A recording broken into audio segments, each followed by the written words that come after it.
Welcome to the panel discussion. Hopefully you are as full as I am with all the lessons we've had. We're going to go ahead and bring the panelists up, which is most of our speakers, and then we'll go ahead and field the questions that have been asked. So we have, so Dr. Rodriguez is not able to join us, but we'll see if we can still maybe answer some of the questions that were posed to him. We have one here from Christian Zimmerman, and the question is for Andrew Boakye, and it is, how can I resist from thinking that people are the enemy when still it is them who with free will decide to do evil things? Yeah, a few things I'll say. The first thing is there's a difference between people being sinners and being the enemy. Right, we all do stuff that we're ashamed of and embarrassed about. That doesn't make us the enemy, and it's really that sense which I think is captured in Ephesians 6:12, that we're not fighting against flesh and blood. We're not supposed to be fighting against one another, but there is something which Jesus saw when he exorcised demons. It's something that Paul clearly saw in as he exercised his ministry, that there is something beyond just our normal terrestrial experience which is driving evil behavior, and that's the enemy, and that's what Jesus overcame on the cross. I think the second thing is that we have a tendency, whenever we read about people being in some way hard done by, our intuitive position is to identify with the person who's been hard done by and not with the person who has caused the problem, right? So when Jesus says in Luke 17 that if someone sins, if he repents, forgive him. Or when Jesus says, if your brother sins against you, show him his fault. We immediately think, yes, when my brother has sinned against me. We never think about, what about when I've sinned against someone else? So I think the other thing is that we have to be a bit more conscious and remember that sometimes we're the sinner. But the other thing I'd say, I think, is just a question of perspective. When I think back at the times when I have been, and this is now going back on what I've just said, right, and I'm identifying with the person who's been hurt. But when I think of the times that I have been hurt by people, if I really try to get perspective, have people who've hurt me, especially when Christians have hurt me, are they in any way the enemy? Are they evil? And I think of the times really that I've been hurt, it's by people who I'm sure genuinely deep down think they're doing the right thing, and they have misstepped. And maybe I'm equally at fault for some reason. This is not to downplay individual suffering or to downplay how, there's very real feelings, very raw feelings of being hurt. But I think it is to try to get a much more eschatological perspective. It's to try to get the perspective from heaven.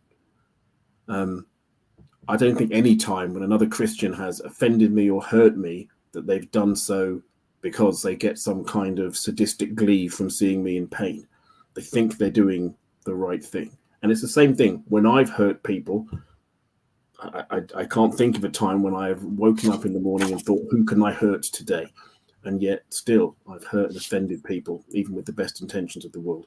So I do think it's largely a matter of perspective. It is a matter of understanding the difference between enemy and sinner, and is trying to see our battle as against evil, not against one another.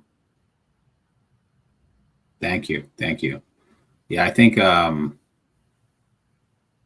you had a slide that kind of alluded to that, actually, to a degree. But I think also, I know Michael Burns has talked about this in reference to, I want to say, Isaiah 24, where, it's also sin is not an individual thing.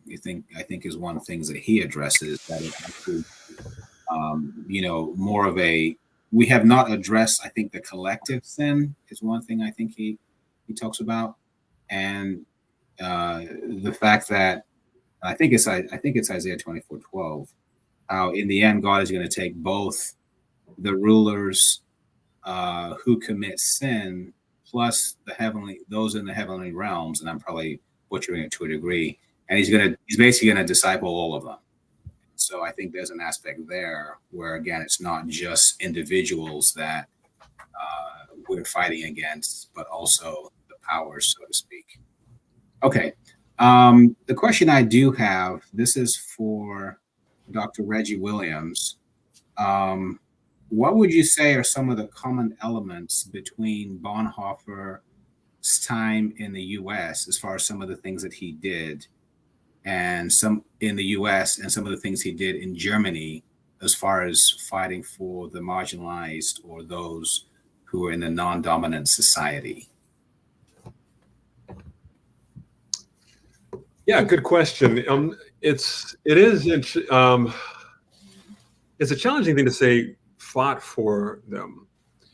He did speak up for Jewish people in Germany, not in a way that some of the others did. There are some people who were, the White Rose, for example, that Sophie Scholl and her brother Hans Scholl, these young people who were killed, or others who did some overt resistance. Bonhoeffer was trying to steer a segment of the church away from Nazi adherence. He was trying to steer them that way. He was training ministers to recognize real Christianity over against Nazified Christianity, in the language of peace and justice, he would say, social justice. One of the ways he did that was again in training pastors, getting the church to do something. While he was in the United States, he saw this at Abyssinia. He saw Black Christians doing this on a regular basis. And if you remember the story of the Scottsboro Nine, there were 9 Black men in Scottsboro, Alabama, who were rushed through trial, convicted of raping a white woman. And most everybody around you could see that it was a tragedy. It was a lie. He got in on the protest against this while he was a student at Union. And he wrote back to the Lutheran Church in Germany, because there were other churches, other communities internationally who were looking at this, and they were protesting too. And he writes back to the church in Germany and says, add your voice to the protest. We must join this protest. He gets a letter back from a leader in the Lutheran Church saying, that's a political issue. We're not political. The gospel's not political. That's a political issue. We stick to matters of the faith. This is deeply distressing for him. This is one of the things that you see in the piece that I read when he first gets back to Germany, where he says, although our faith would have us not do this kind of thing, there may come a time when the dictates of your faith, your command to love your neighbor, may force you to speak politically for the sake of your neighbor as a Christian. And later on in 1942, when he's writing what becomes his posthumously published Ethics, that same situation shows up again later in 1942 in that volume that he's writing. That stays with him. The need to have a politically active faith on behalf of harmed people.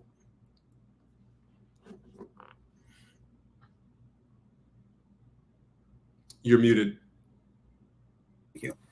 I appreciate what you shared about the political aspect, because I think that we have got so gun shy, I think, with Christian nationalism and all these other political ideologies, that we have perhaps misunderstood that the Sermon on the Mount is the most political document out there. Mm-hmm. Now it's political in a totally different way, obviously, It's the, as some have said, the power under or the power beside, power for, if you will. But it is very political, and I think that that is definitely something we should recognize. We have a question here from Denise Hawk.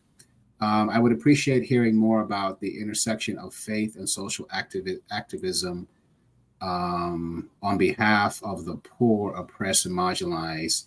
What role should Christians have to this activism? And I think my question was kind of getting to this a little bit. I think I phrased it more as, fight for. But maybe if you can address this, I guess to start with, Reggie, not to kind of hog it there too much, but I guess anyone can chime in after that, just in reference to the community activism and the different community things that Bonhoeffer did both in the United States and Harlem. And he carried some of those over when he went back to Germany. And those are just practical, no nonsense, no big frills, things that we can do even today to help those that we see around us. So maybe you can share a little bit about that, and then anyone else that might like to, chime in and share also. By the way, this is really a singularly important aspect of the faith. This is a question that people are dealing with in many ways, even by not dealing with it. They have to deal with it. What is the mission of the church? What is the church to be about doing in the world? And we get that mission of the church from an understanding of what Jesus did. What is the mission of the church corresponds with what we describe as the way of Jesus.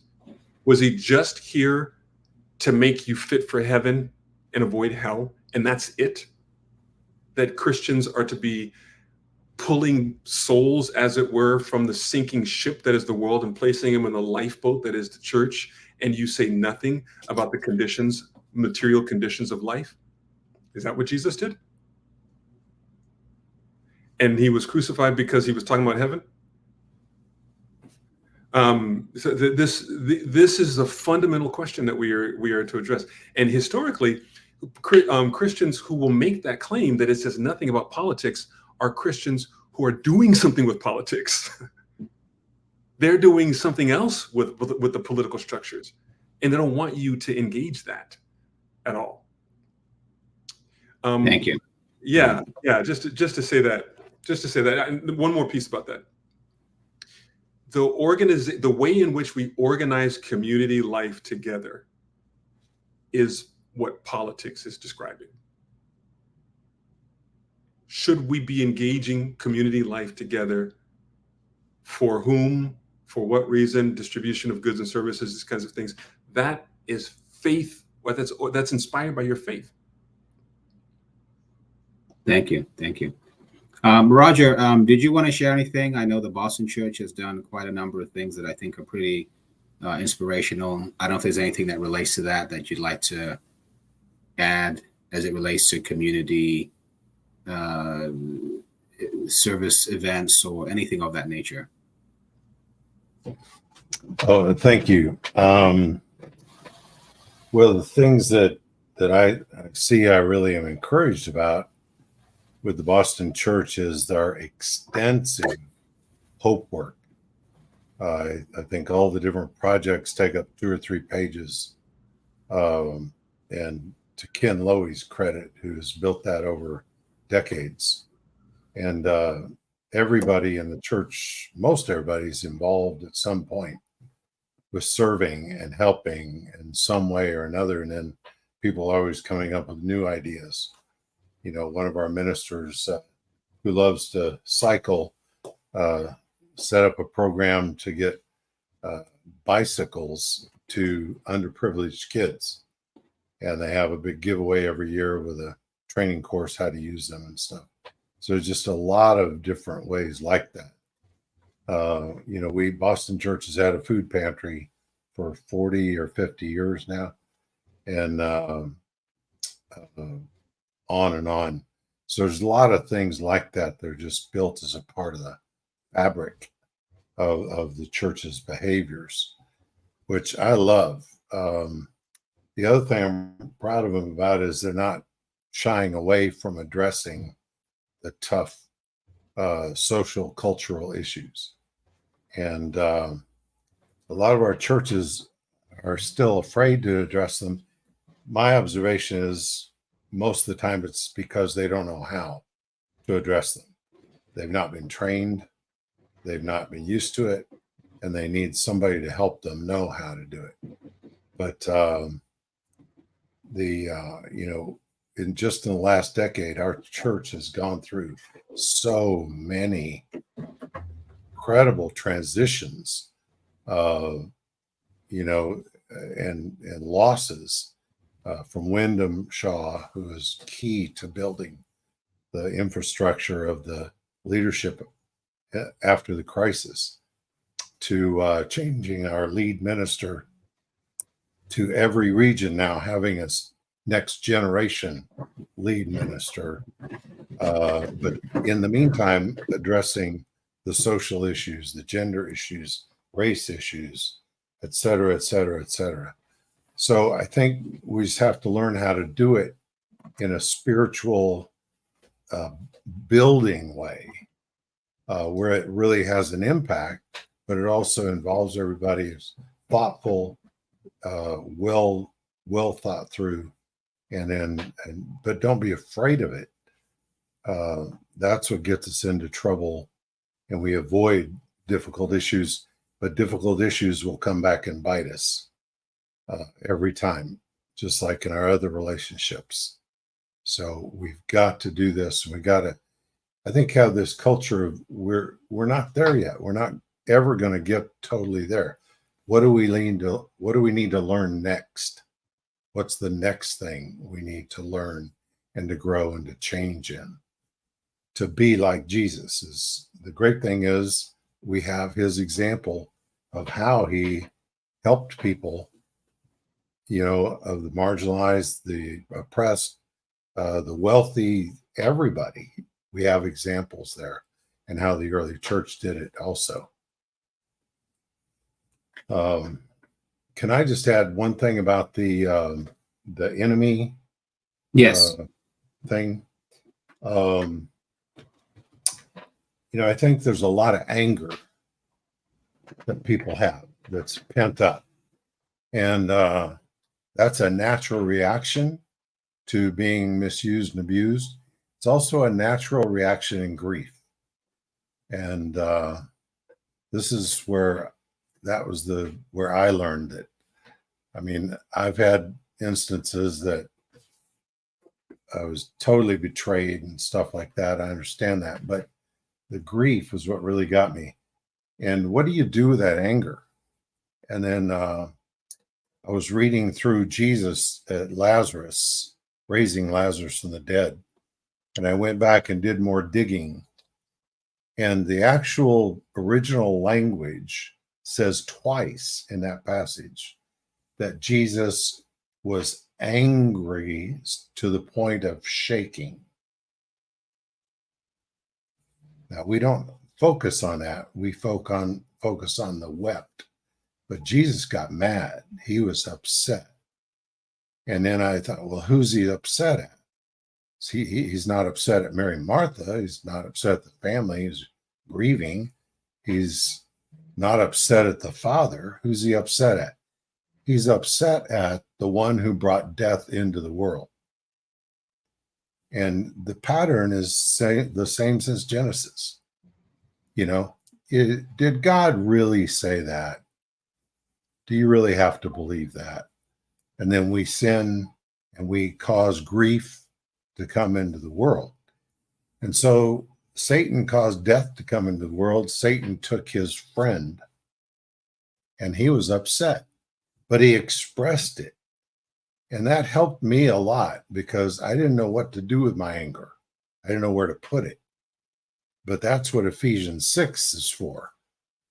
The people around me are not the enemy. And Satan is the enemy, and it's okay for him to be the enemy. And it's okay for me to be angry at him. And it's okay to express that and get it out. So I think there is a place for our anger to go. Now, the people around us, Jesus is very clear about that. People that behave like our enemies, love your enemy. That's what sets Jesus apart from everybody else. And that the rest of us will spend the rest of our life trying to figure out just how to do that well. But that is the challenge for us. And that's what distinguishes the Christian from the non-Christian. Love your neighbor and love your enemy. And that is channeling the Holy Spirit for sure in that area. So that's a lifetime work. I think we just got to go after it and then get the freedom that Jesus wanted us to have from being able to express that anger and being able to love the enemy. Thank you. Thank you for that, Roger. Do you want to add anything, Jeannie? Yes, I was going to say, I think something, Reggie, you said about Bonhoeffer's conversation in the hallway in Harlem with a young boy really struck me, because I think as the question is kind of what can the church do? What can we do? I think being in tune to those conversations in the hallway, to listen, to see, to watch, and because it's easy, I think, to feel like I got to wait for a program or I've got to wait for something else to do something, rather than realizing it's those hallway conversations that that moved Dietrich Bonhoeffer to do something that we go back in history now and read about. And that's something I've had to realize. I don't need to wait for permission to try to follow Jesus in speaking up for the oppressed, serving the poor, setting captives free, whatever that looks like. And, I live in a nice upper class community, but I see homeless people that I have conversations with. There's people who are caregivers. There are people who are trapped in their bodies because of sickness. If I'm just looking and watching. So that's just something I would say, just to add. Thank you. Thank you. So Adasa has a question. She says, how does one like me, and she's a mature African-American lady of Jamaican descent, I would say. Hopefully she would too. Wants to live a Christ-like life. How does someone like her reconcile the Simons and Matthews, the zealots and tax collector, versus the Black Christ and the White Christ of Bonhoeffer's experience? And I guess, I don't know if you had something you wanted to share on that, Reggie, or I guess anybody, if you had any thoughts, Andy.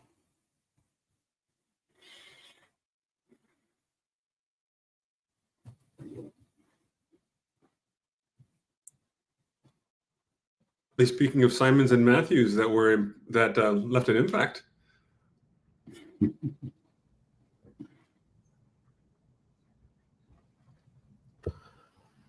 I have to admit, I'm not entirely sure I understand the question. When she says Simons and Matthews versus the Black Christ and White Christ of Bonhoeffer, I think, or are they not connected? yeah, and maybe if I can at least try to decipher, maybe she may share some additional context or thoughts on that. I think right now in some of our churches, and really in the religious world, maybe more predominantly in the United States, we don't have, and this is my perhaps, generalization, and we can maybe go from there. We have, some who are more like, let me try to live out the Sermon on the Mount and have like the humble heart that really tries to see the world from the life of those who may be going through challenges. And then there's another section of us here in the US who are more like, we want to put this grid on the US that you need to do things this way, whether it's abortion, whether it's, Christian nationalism, a lot of things of that ilk. So I think maybe she's referring to that, where, how do we reconcile where we're getting two different ways of reading the Bible, and what do we do with that? I think maybe that's more her question. So, something along the lines of a question of competing traditions of Christ. yes. Yeah. How do we discern which of these will the real Jesus please stand up kind of question? Yes. And the discouragement that ensues from that, where it's like, how do I really make sense of this, where, what's going on here? What's the answer? Because you can't say more Bible, because like more Bible just leaves people more entrenched. I'm thinking the book Divided by Faith, and it's like, okay. And we can get to that as maybe a next part, but I guess we'll maybe start with that. So out here at St. Louis University, I come to the university as a theologian. I'm teaching theology. My training is theological ethics. So that is different from philosophical ethics, where you have this, the Socratic method or something like that as the grounding, or Aristotelian as the groundwork for thinking morally. For me, it's been theological. And one of the reasons why, one of the things that has afforded me in speaking in these contexts, the person who trained me in Christian ethics, brilliant scholar, Glenn Stassen, did all this work with the Sermon on the Mount and the Barmen Declaration. This was a declaration signed by the Confessing Church movement in opposition to the Nazified Church, to distinguish between Christians and non-Christians, while everybody was talking about themselves as Christian. And he developed this thing he called an incarnational ethic. Glenn did. How, and he, as he would say, you really discern the right ethic in the laboratory of history. Who are these Christians who, in challenging times, came through? And we would say clearly on this side of history, those folks got it right and those folks got it wrong. It seems clear that the Nazified Christians were out of bounds. Yet in the time of Hitler, a lot of Christians were so confused by what to do. They thought themselves to be doing right. This is the government speaking and the church speaking the same language as the government. How could they be wrong? It's in paying attention to the laboratory of history and which tradition of faith that one stands within. This is one of the discerning modes. What tradition of Christianity do you find yourself residing in today?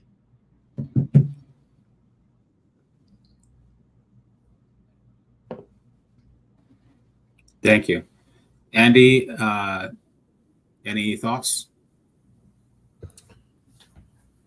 Yeah, I'm not a theologian. I'm a New Testament critic, and perhaps this is why I see the world the way I do.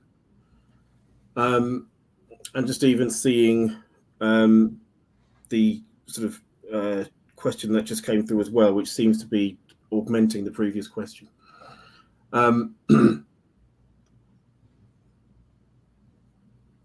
I think, and this is in some sense picking up on something that Roger's already said, part of the reason why there is this abject fear of talking about how some of these issues clash with historic faith is because they're not taught as central issues of our gospel message. They're taught as add-ons. So we're doing all this really important stuff, being soul winners, but then we tack on the end, hope worldwide, and we tack on the because all that stuff is kind of important, and Jesus did it, and, almost like we're trying to cover our tracks in a way. But I don't think any fair contextual reading of the Gospels can leave that side of it out. And one thing I think people who lead in Christian communities have got to be a lot more adept at is not just not just preaching and publicizing that aspect of our faith, but celebrating it. It's not an add-on, it's at the very heart of what we do. And I think historically there's been a tendency to say that, well, soul winning is kind of really important, and we sort of pay lip service even from the pulpit to the other aspects of Jesus' ministry. But I think if people are rigorous in their approach to texts, that's the first thing. But secondly, if they're not afraid, because here's why I think we sometimes take the path of least resistance. It's fear. To speak out against Christian nationalism. And again, I think a rigorous approach to the texts makes it an utterly untenable idea. It's not just something I would say is it's contradictory. It's like a square circle. The two things can't exist in the same realm.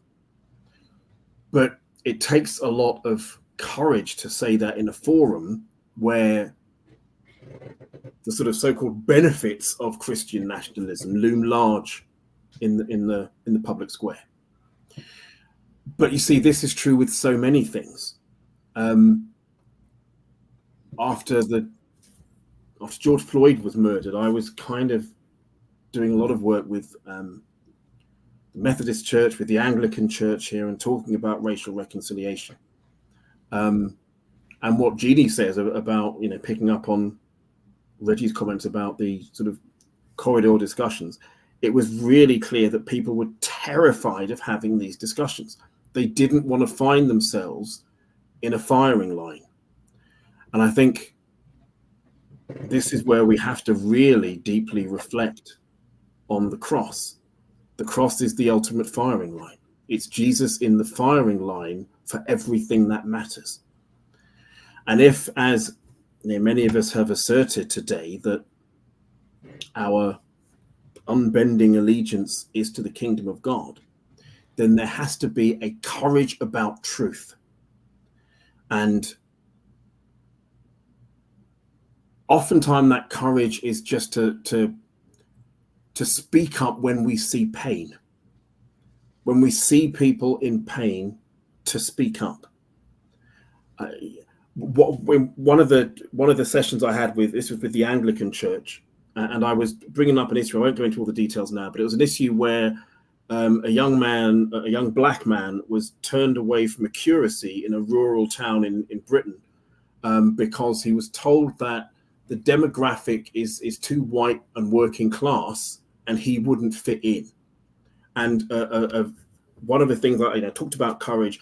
And a vicar put his hand up and said, well, look, I live in one of these rural, these white rural working class towns that you're talking about. How can I do that? How could I kind of, embrace what you're saying without, sort of upsetting everyone? And my immediate sort of knee-jerk reaction was, at what point were we told that any of this has to be comfortable? At what point, is it the case that doing the right thing necessarily makes us feel good straight away? And if what we're looking for is comfort, well, then we'll constantly hide behind the labels. If what we're looking for is Christ, then we'll have to be prepared to go through some horrible stuff. There is no painless way of challenging Christian nationalism. There is no painless way of speaking out against oppression. And so I would say those are the initial keys. How the discussions go, I mean, you can't predict these things. But I think we're still at a stage where too many of these conversations aren't happening because people are afraid of the consequences. And that's something which, especially people who are in church leadership, have got to address head on. Thank you. I'll just make a quick comment. We'll move on to other things. I think Roger had his hand up, but I think for me, there's been this continual discussion about, not wanting, this issue about like conformity and uniformity and so forth. And I think it's actually, in my opinion, I think it's also an error when we start then taking in other things that are just wrong. those are not things we should have uniform. We should allow like just divergent views on. But I won't go further down that track right now. Roger, your thoughts? I know you had raised your hand to say something. Yeah, I mean, obviously, this is crucial. Yeah, I've shared with this before. I was so proud of our having a multiracial church because I grew up in a segregated church. And when we started the movement, we intentionally built a multicultural, multiracial church, which is still rare in America.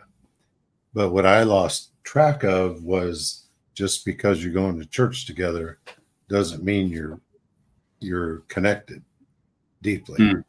And that's what we learned in 2020 is there's a whole nother level, several levels in which we didn't really know and understand the pain and the people had gone through. And the thing that really helped me during that time was this emphasis on lament and the lament sessions that were there. I think, I've been in groups where we finally started addressing women who'd been abused and not just pushing it off. But there needs to be a lot of lament, a lot of help there. There's any kind of pain that people have had in their life. Jesus is the healer. But we got to do it. We start with listening and we start with empathizing. And we start with, helping, validating that their pain is real.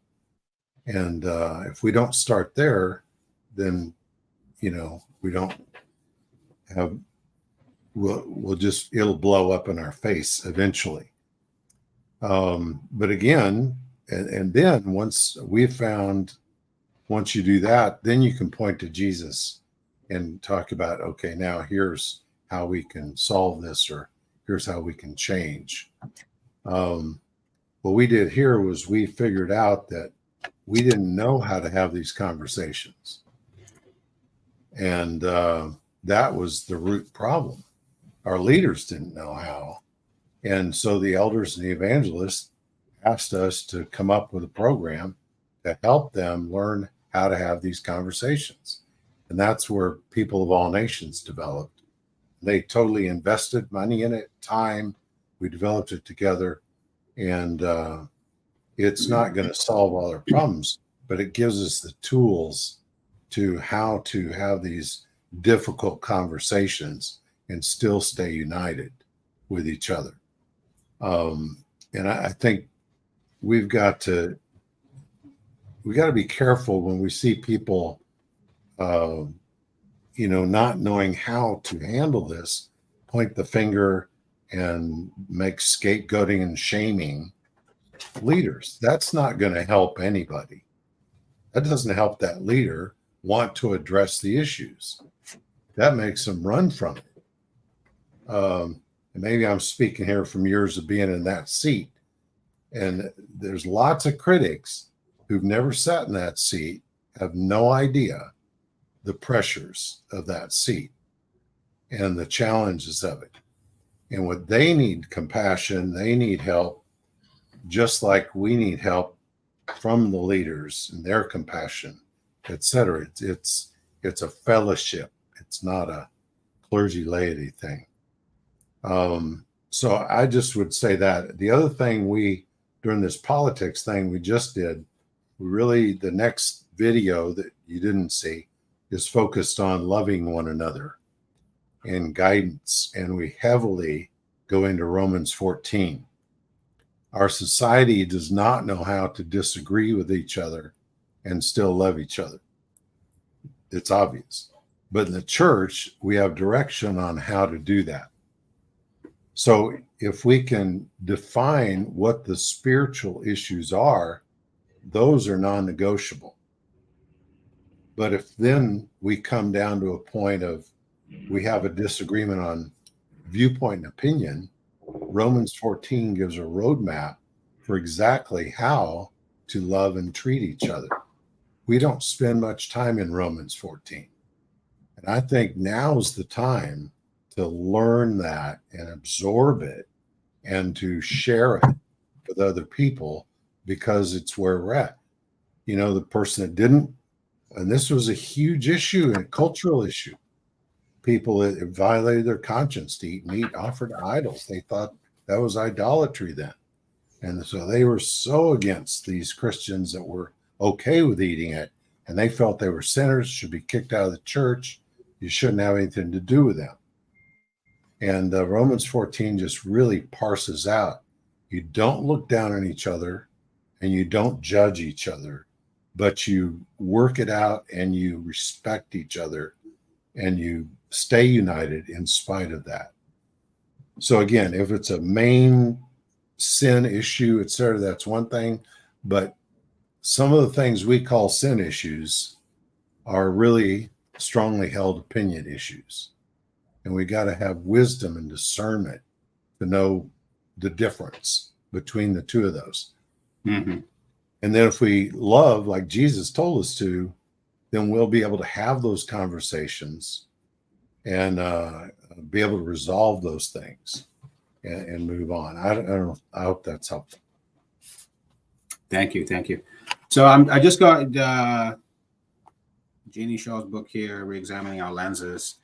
And I was trying to find this section. But generally speaking, I know you have addressed, I'm on page 39 right now. You compare, I think, the Campbells versus Barton Stone and how he was shaped differently in his theology. He was more humble. He was more forgiving. He didn't have such strict lines in terms of how he, kind of the line of fellowship was broader, if you will.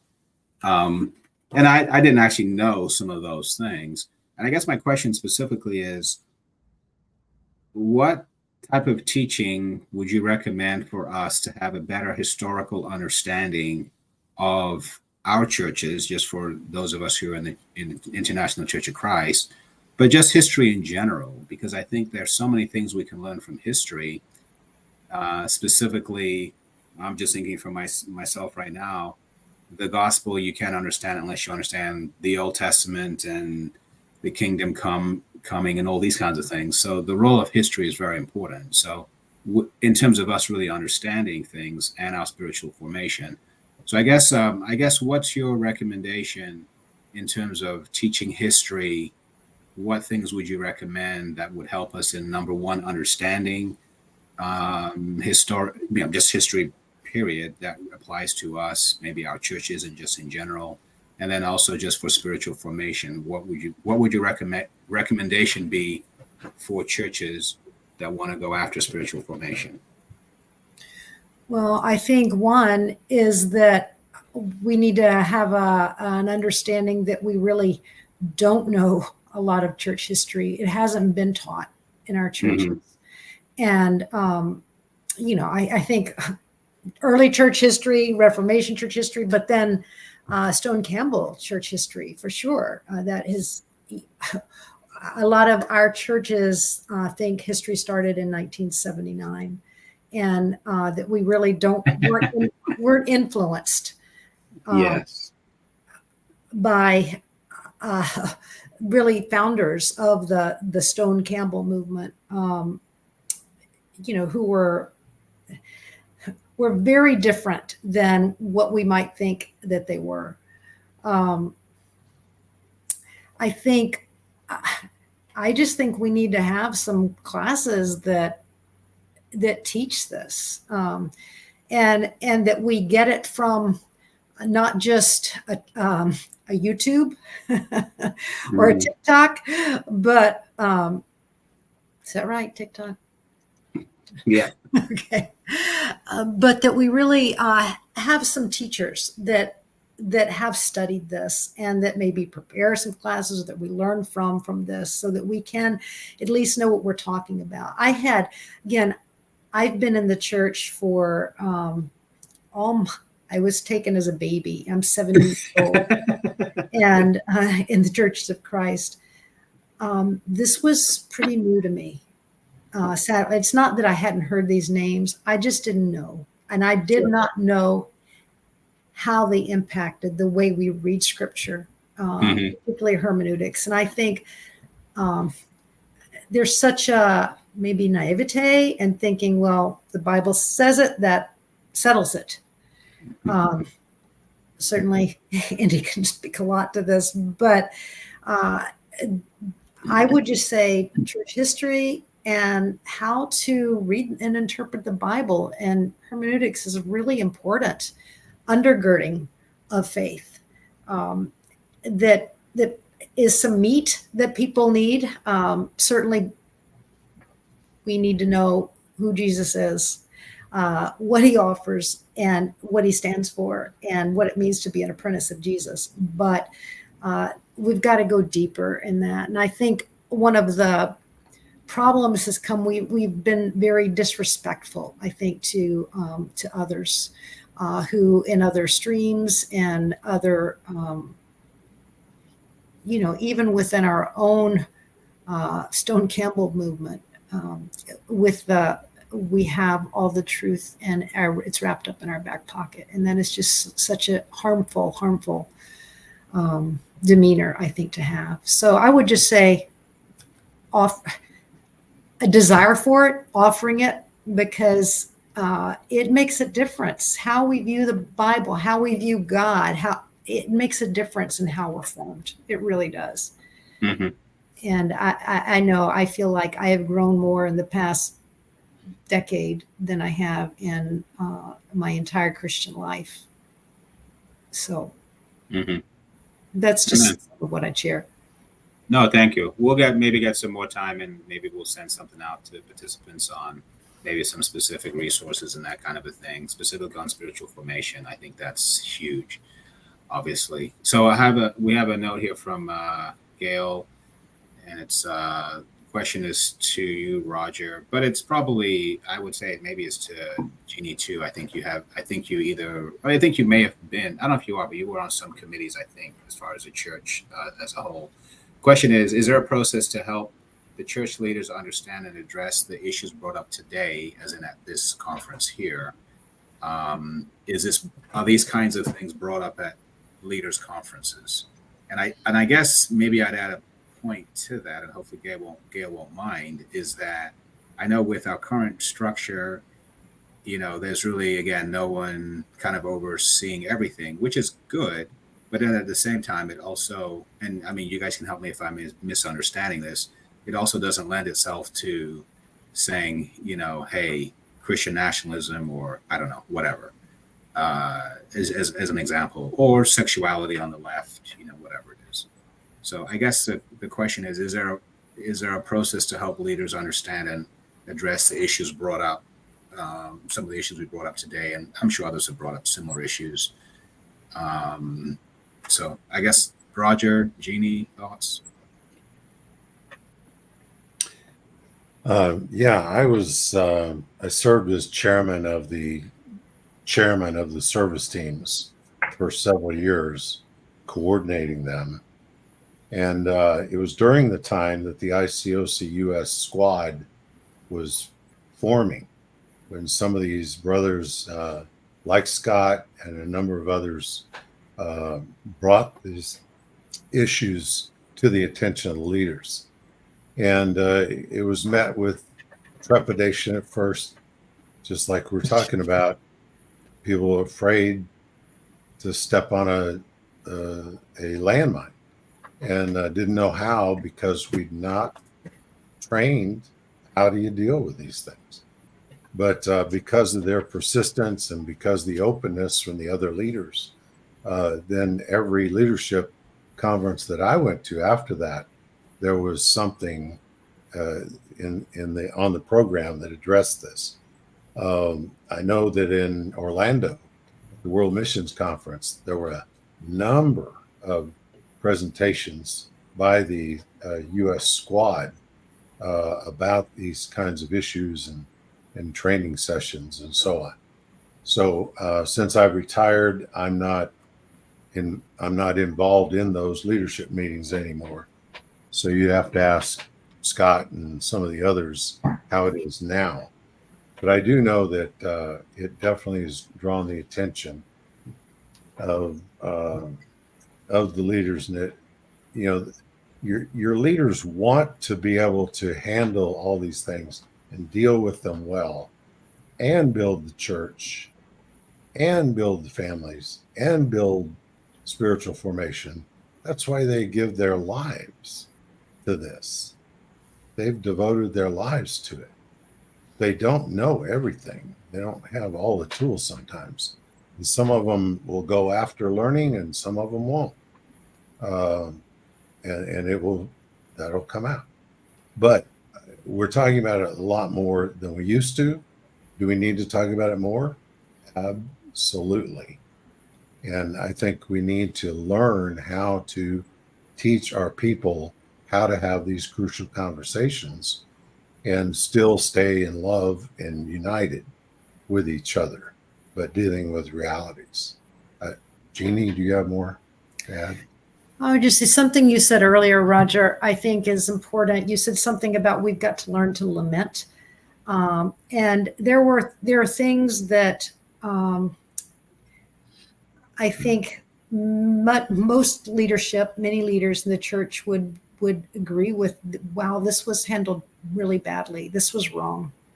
But I don't think we've necessarily done a very good job at any kind of public lament of, wow, this was really hurtful. This was really harmful. And this is what was wrong.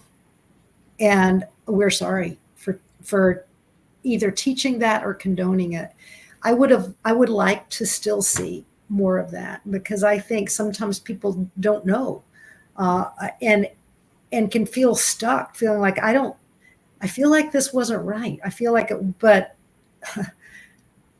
don't know how leadership views things, because too often there hasn't been a public lament or righting of the wrong. Is, you know, I think it's important. I know, because I was in some form of leadership, although, you know, and I'm not saying this as a woman, it was not one with any kind of authority, because that's just the way it has been. So I think realizing that there has been a lot of hurt, some things done wrong, and I think beginning with humility and listening to people, and just being able to say, wow, I want to hear any ways I have hurt you or what I've condoned, and I want to be able to apologize for that, and I want to do that. And I think it's going to take a lot of that to build trust. So that's just what I'd say. Yeah, I think the other thing, we're going to wrap it up, but just the issue of nuance, because I think sometimes, at least from my perspective, there's a fear that if we go this far, what's going to be next? And it's like, yeah, or if this is said, that means that you're like everyone else. It's like, yeah, no, not necessarily. And I think a lot of that is nuance. And I think, to your point, Jeannie, just having those conversations where we really get to understand a person's heart, to know more where they're coming from. So I wish we could go longer. We are going to go ahead and wrap it up. But I do think the big overarching message that we're trying to really just communicate is that our allegiance should not be to the right or to the left. And the kingdom of God is not in the middle. This is also a misconception. We are not defined by the dipoles or the bookends of right and left. That's not the kingdom. The kingdom is just another community, another way of thinking that is on a whole nother plane. It's not related to any of that. Now, we can say this is good or that is good or bad, but we're not defined by that. I think one of the big takeaways is, I think encouraging all of us to definitely get deeper in our study. I think I get a little bit of a sense of how much Jeannie reads. Just speaking for her, she's posted some of her books and she's like, she's still learning and growing. I'm like, I think we should all have, this kind of desire to continue learning.